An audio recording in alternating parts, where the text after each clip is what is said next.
Құдайды тану үшін жүрек керек, ал жүрекке еңбек керек, тазарту. Жүректі тазарту деген ол оңай нәрсе емес. Сондықтан Аллаға шүкір, біз қазір әлемге таң қалдырамыз. Мен өткен жолы да айттым ғой дейме, біз әлемге технология, техниканы ұсынбаймыз.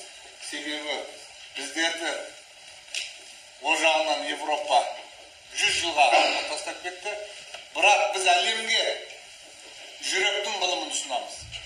Сонымен еліміз әлемге үлгі болады деген үмітіміз бар. Иншалла Қазақтан келіп әлем жүрек ғылымын үйренеді.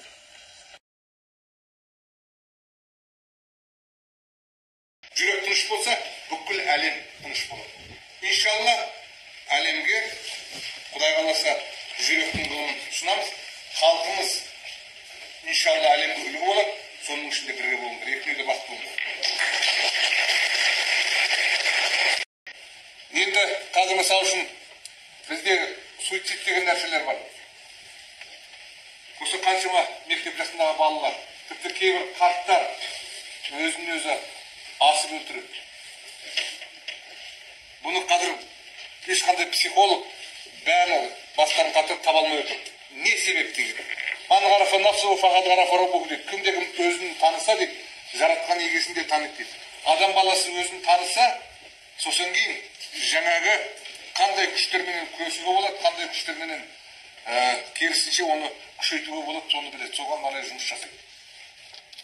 Сендермен де жүргенмін, әр тесікке кіргенмін, жәдігөй арам сайтаным, сырымды түгел білгенмін. Біз шайтанның сырларын білмегендіктің себебінен сондай қиындыққа ұшырайды адам баласы. Неге? Адам баласы өзіне қол жұмсағанның нәтижесінде имансыз кетеді. Құдайдың ғазап қаһарына ұшырайды. Оны шайтан жақсы біледі, сосын соны адамға жасатады.